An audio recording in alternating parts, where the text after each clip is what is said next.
why do we take rebirth?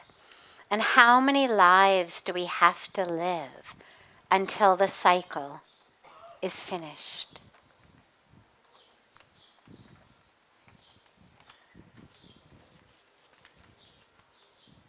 In the same way that in school, right, we start in nursery.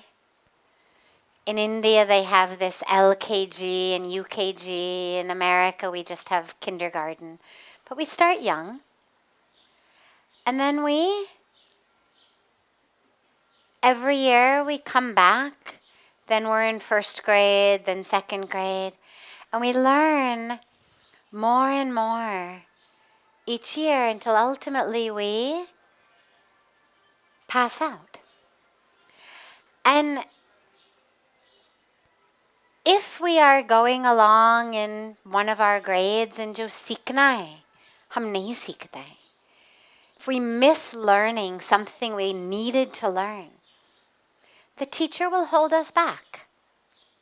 Not because she's mean or hates us or is against us, but because ultimately the teacher's highest goal is that we should learn what's needed in each class.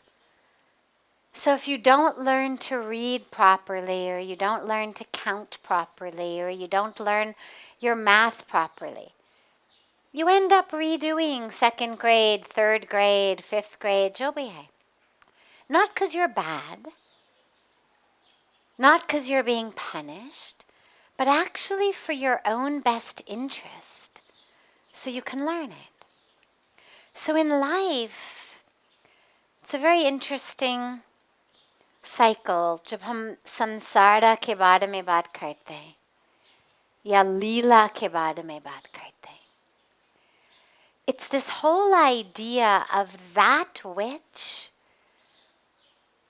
was never separate from God, is still one with God, has never been two, has never been separate, but forgot that it was one, thought it was separate, and now essentially has to go to school for a lot of years to remember that it is one. We are one with God. We've never been anything but one with God. But because of the way Maya works, because of this whole Leela and wheel of samsara, we forget that. And in our ignorance, we accrue karmic debts. We do action, karma, and that karma has reactions. Sometimes sweet, sometimes bitter. But the moment we get a karmic fruit, we have to come back to eat it.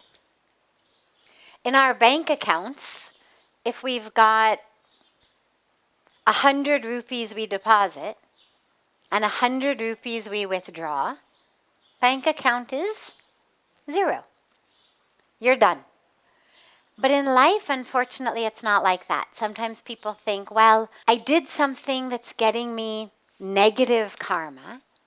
I did something ignorant, something wrong. Galti ki maine. Jante hue, na jante hue. Galti ki. Then they say, well, if I do something good, can it cancel it all out and mera kaam ho gaya? Unfortunately, the karmic bank account doesn't work like that. We actually have to keep coming back. Some of the lifetimes will be enjoying sweet fruit. Some will be not really enjoying, but dealing with bitter fruit, sour fruit. Maybe in one lifetime we have different fruit. But we actually have to keep coming back to eat it. It's like kabhi guard mein hai na, maa kehte hai ki jab tak plate khali nahi tum utoge nahi. Right? So many of us hear that in our homes. Finish your dinner, then you can get up.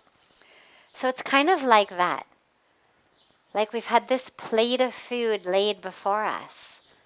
And until it's over, we're not done. Then, of course, Bhagwan Krishna explains to us through Arjuna, because Arjuna, of course, asks, then what's the answer? If everything I do, good things, bad things, if everything accrues this karmic fruit, and I have to keep coming back to eat it, then what's the answer? And there's actually two answers.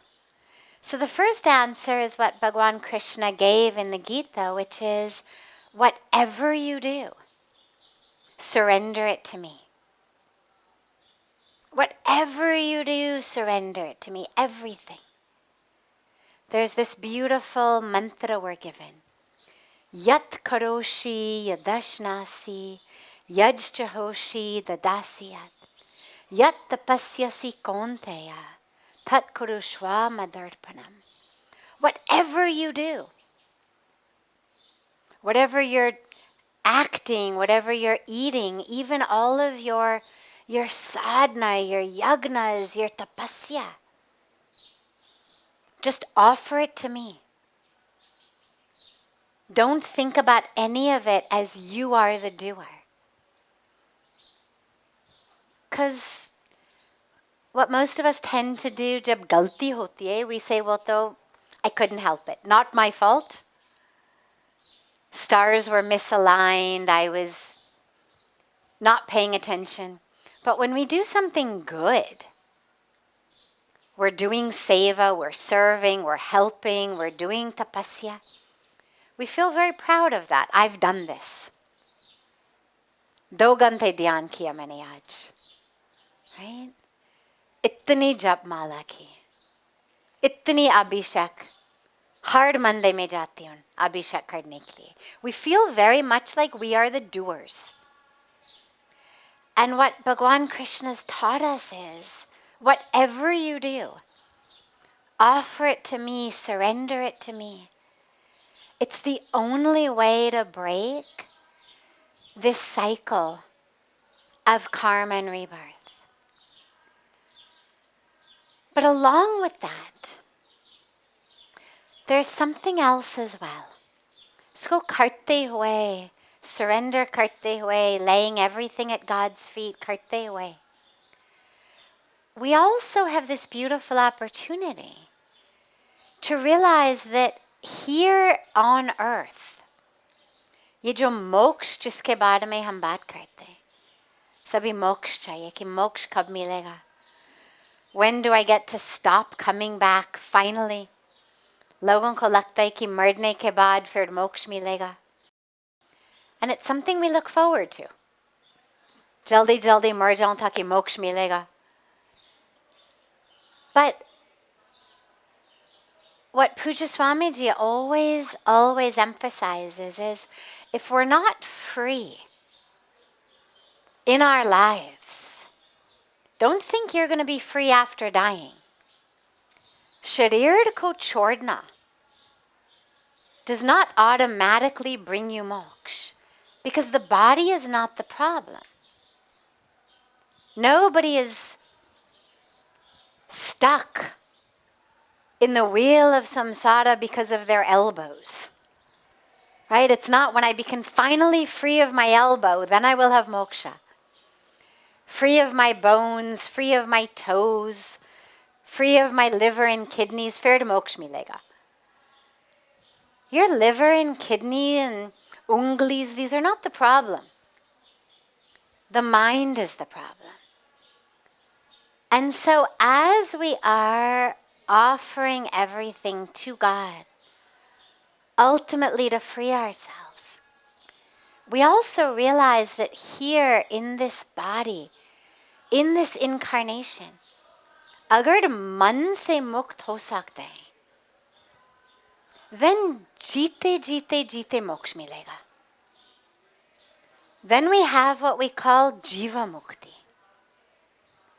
That it's not after you leave the body, it's in the body liberation, in the body freedom. Because we're free of the nonsense of the mind. So rather than worrying about how many lifetimes you have to do this, if you can get free of your mind, then these lifetimes become a pleasure. Then they're a joy. Then we're smelling flowers, watching the beautiful Ganga River flow, enjoying the sound of the birds. Then there's no bandhan. Then every day is moksha. And if you're not free of your mind, then it doesn't matter how many lifetimes you keep doing. The mind travels with the soul. Man, buddhi, ahankar. Atma ke saath jate hain. It's the subtle body. So as we move from lifetime to lifetime, the impressions of the mind stay with us. So don't think he just let me finish another few lifetimes and I'll be done. Jab tak apne man ko, man se mukti nahi milega. You can keep taking lifetimes, keep getting new bones, new kidneys, new livers, new fingers, new toes, new elbows, but you'll still be stuck. So this is why spiritually we work. In our meditation, in our prayer, in our satsang, in our seva, to be free of the mind so that life becomes freedom. Jite hue moksha. And then we're able to really enjoy this beautiful creation.